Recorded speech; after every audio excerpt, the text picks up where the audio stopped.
So, all right, and I mentioned the DILs. The DILs are really important. We're going to do a lot of work on these libraries. So when you have an executable file, it has imports and exports. Now, imports are functions that you access in another program, usually a library. So they can be, in principle, be linked three ways: static, at runtime, or dynamic. Static linking is very rarely used. The static linking would be if you write a program that uses networking, it will make an extra copy of the whole network library and attach it to your file. If you have two programs that are using networking, they'll each have their own separate copy of the network library. That's why this is safer, but it's not very efficient. You have multiple copies of the same library in RAM and on your hard drive. So this is not a common technique at all anymore. Runtime linking is common in malware, where you connect only when needed, not when the program starts. So you can dynamically link while the program is running, and that's what we're going to do. We're going to trick a program into loading a library that's a malicious library, and then you get a code execution. This is the most common way you get execution on Windows machines. And dynamic linking is the most common technique. This is what Windows uses. I guess I shouldn't have said runtime linking. We're going to do dynamic linking is what we're going to do.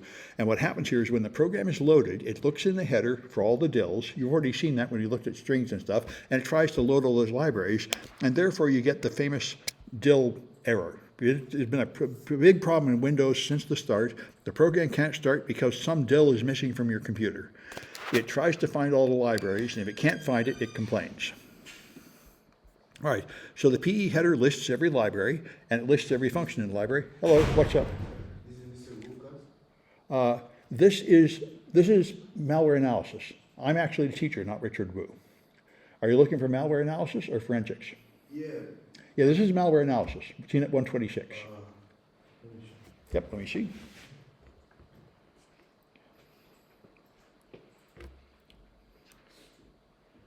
Sorry. Bring it back. Yeah, it's this one, but the teacher is wrong. I'm Sam Bound. This is the right class. Good, okay. Sorry, I just got low. No, that's fine. Yeah, so, all right. So anyway, so the header lists the libraries and functions that are loaded, and the functions have somewhat descriptive names, like URL download to file. That's pretty obvious what it does. It connects to a server and downloads a file. Those are Windows API calls. So there are tools that have been designed to help deal with the dependencies. These DILs are called dependencies, and Dependency Walker is a developer's tool to find out what's going on if your program has trouble finding a library.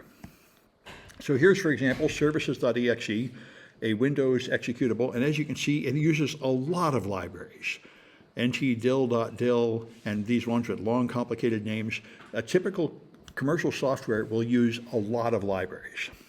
Malware, this is a fake services malware, and it only uses a couple libraries, just kernel and WS232. That's very suspicious. No real commercial software would be using such a small amount of libraries. So in Dependency Walker, you can see the imports and the exports. So here's a library. The library has imports, which are functions it uses in other libraries, and it has exports, which are functions it is offering to another program to use it. So here's some common libraries. Kernel 32 contains the core functionality of the kernel. By the way, a general rule of thumb for all Windows components is everything is named the opposite of what it is. So kernel is not the kernel. It is a non-kernel component used to access the kernel.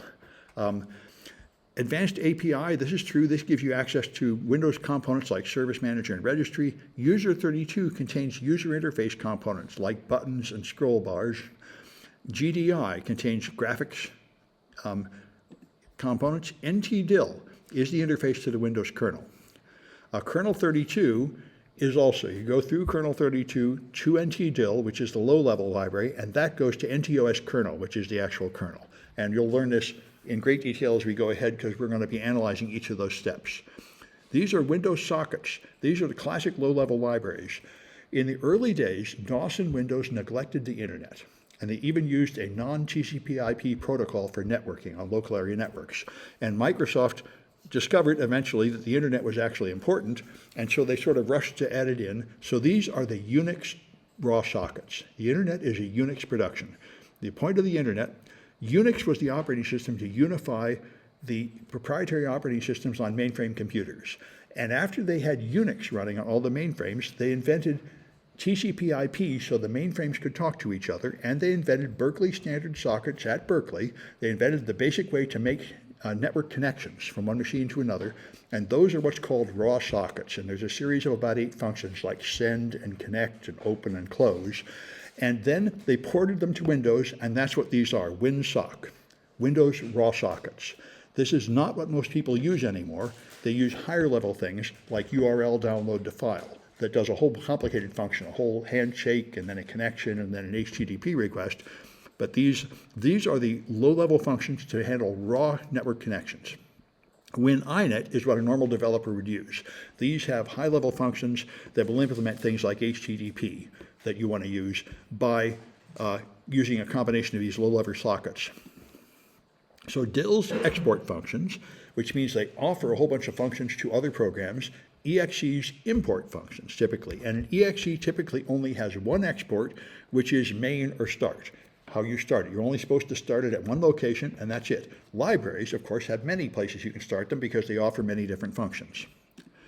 So here's notepad.exe. If you go to its import address table, it goes to advanced API and gets all these registry things. Then it goes to some other DIL and has all these, and it's going to have a whole series of these, a whole bunch of functions. Those are all the libraries used by Notepad. Here's advanced API.dil. It's going to have a whole lot of exports. Notepad will only have one export, which will be the standard start routine. Here's iTunes setup.exe, viewed in PE view. This is one way to view a program, is just in raw hex. You see the raw bytes. Here you see the ASCII values. Every Windows executable starts with MZ. That's the file tag, the header, and then it always has this program cannot be run in DOS mode. The first 512 bytes are always the same, almost always the same. These are clues you'll see for an executable file. And you can look at it in raw hex and get some information about what the file is, but you can also have a program like PE View, which will interpret it and now let you see the pieces. You can see the headers for the different sections, text, data, RData, resource, and relocation. And then down here you see things like the import, address table, and so on. And we'll play with all these things in great detail in the projects. You'll learn how Windows programs are constructed. So a keylogger, for example, will import user32 and then set a hook. A hook will specify code to run whenever an event happens, and you can make it run code whenever a key is pressed. So that's one way to make a keylogger work.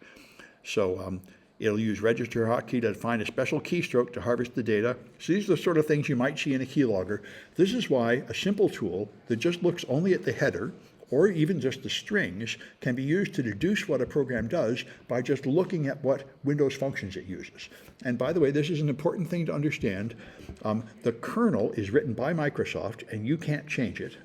And you are not authorized to touch the hardware. Nothing you write can directly touch the hardware. All you can do is send requests to kernel functions. The same thing is true on Facebook. Facebook is a platform. You can write games and stuff on it, but all they offer is certain API calls, and all you can do is call those API calls. You can't do anything that they don't allow you to do. And Windows is the same. All your computer program does is ask Windows to do this. Ask Windows to open a window. Ask Windows to draw some get things in the window. Ask Windows to check the keystroke in the mouse to see if somebody's moving something around. All you're doing is calling the API functions in the kernel to do all the work. So here's a packed program. Again, very few functions. All it has is a message box, a couple of very simple things like allocate some memory and free that memory. This is all you're going to see from a packed program. A real program would have many more calls, but the real program is zipped. All you're seeing here is the unpacker, and the unpacker does very little work, so it uses only a few functions. All right, so the PE file header, here's the ones you'll see all the time. Text, you have to have text. And as I remind you, everything is named the opposite of what it is. The text section is not readable text. It is unreadable assembly language instructions. That's the instructions.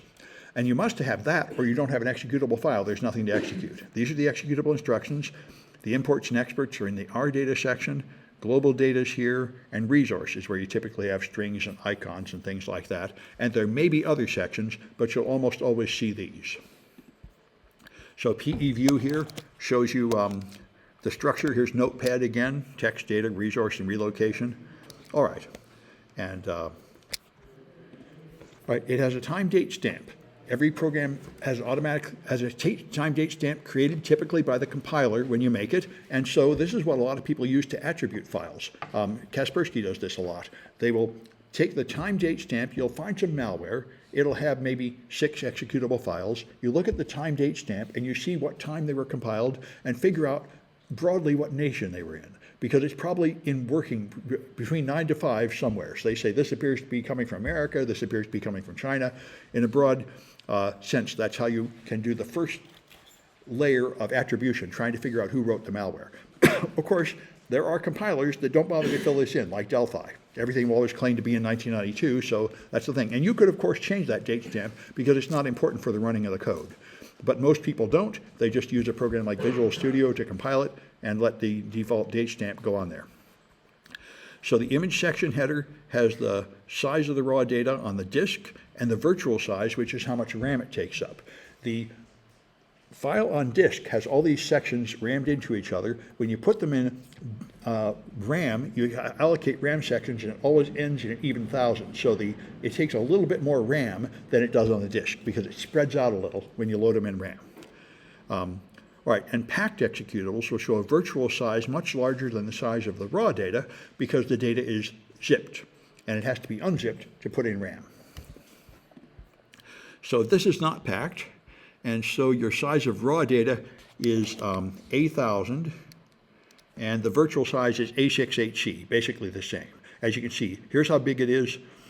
Here's how big it's going to be in RAM. I think the raw data is the one in RAM. Let me go back and make sure I got that right. No, the raw data is on disk, and the virtual size is RAM. All right. So anyway, that's there's that. Here's packed program. See, the text section is going to be A1000, and it's size 0. Because when you pack it, there is no longer any text section.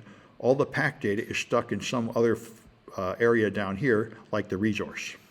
So this is going to be unpacked and unzipped to fill those up, and that's why the resource section is ultimately going to be smaller, because this is actually mostly zip data that's going to be unzipped and loaded into these areas, which are not present in the packed one. Resource Hacker is something people use to play with Windows games to change how they look. You can browse the resource section and just change strings and icons and such. Another tool, I don't use it that much, but it is another tool some people use to analyze malware. All right, let's take a look at the last Kahoot, which is 1C. All right. All right.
All right.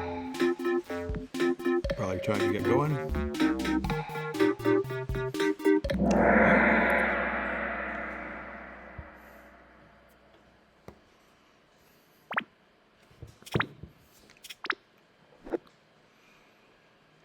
All right, which technique makes an executable large?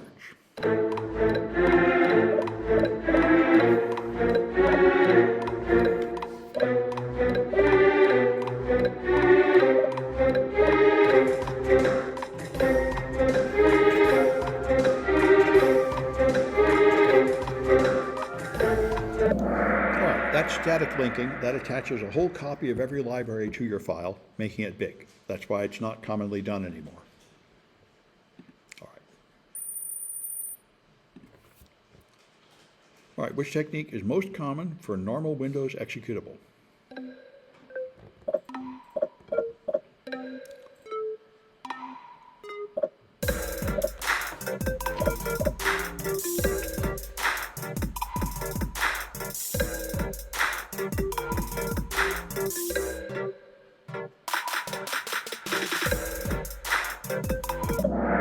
Yep, dynamic linking. That's why they're DLLs, dynamic link libraries.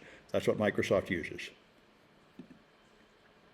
So when you launch a program, it reads the libraries and it looks to see if that library is already in RAM, and if it is, it just makes another connection to the existing library. So many executables are sharing the same library, which is why it's unsanitary and dangerous. But it's faster and saves RAM, and that made people choose it even and accept the risks. Which library is required for malware if you want to use FTP?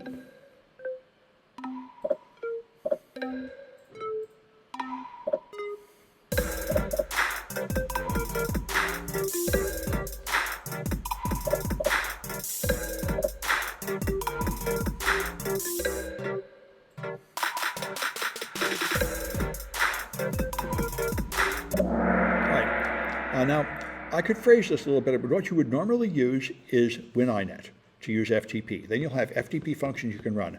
Now, you can do anything with Windows Socket, with raw sockets, but normally you would call this. So, like I say, it's part of why these things are extra credit. Sometimes they're not too clear. All right, anyway. All right, so which library is required if you want to show up pop-up boxes with buttons?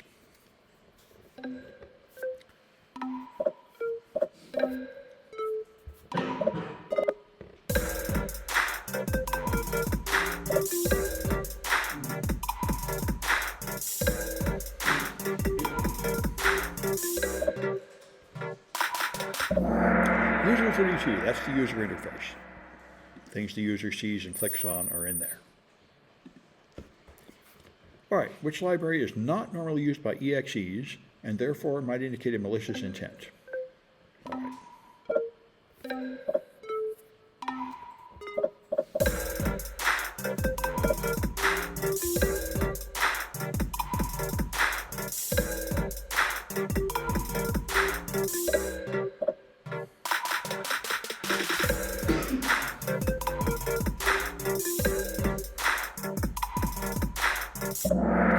NTDIL is called the native API, and it is only supposed to be used by internal Microsoft use. But as we're going to learn in this class, Microsoft cannot keep any secrets. You can disassemble the kernel and read the code and find out what all these things do. So people learned the native API, and malware authors use it because it's more powerful. What Microsoft expects normal developers to use is kernel 32. Which offers higher level functions, but there's more power in NTDIL, and you can often escape detection by antivirus engines by skipping the expected API and using the native API instead. So that's the thing. Normally, normal software written by a normal developer will not directly call NTDIL. It will directly call kernel 32, and that will call NTDIL. All right.